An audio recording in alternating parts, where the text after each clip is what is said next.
Ministry in a Minute is a devotional presentation of the Crossroads School of Ministry. Whatever platform you're on, like, share, subscribe, help us get the word out about the Crossroads School of Ministry. And if you are a ministry leader or church leader or someone called to vocational ministry and you need training, Crossroads School of Ministry can help. Check us out online at crossroadsom.org, the Crossroads School of Ministry.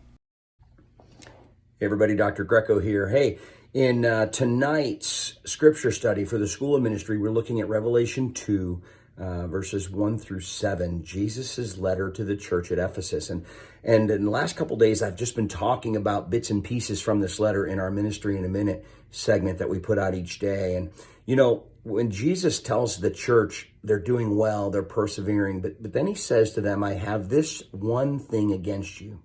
You've lost your first love.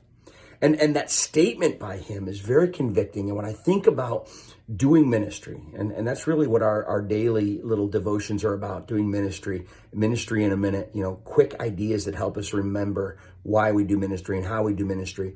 The idea that they'd lost their first love. He tells them, you're doing so well. You're persevering. You're working hard. You're standing up for righteousness, but you've lost your first love.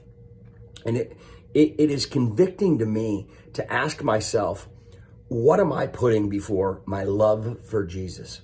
And it's easy as a pastor to put the church itself. I've got busy work to do. I've got to clean up something. I've got to go to a meeting. And those things are important. Keeping things clean and meeting are important in our own personal lives. Getting our kids where they need to be and performing the functions of life are important. But do they become more important than Jesus?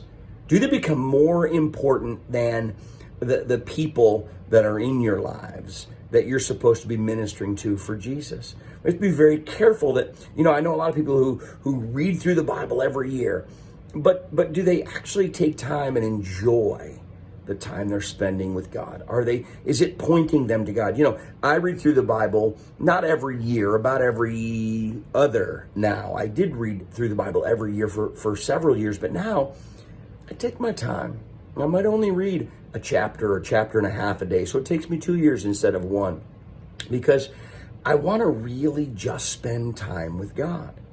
See, so it's not about checking off boxes. It's not about just showing up at church. It's not about getting things done, whether it's in the church or in ministry or in daily life. It's about the quality time you spend with God. The church at Ephesus, on the outside, looked like they were getting everything done they should have, but on the inside, they had lost their connection to Jesus. Folks, let's not do that. Let's make sure that we keep our first love first.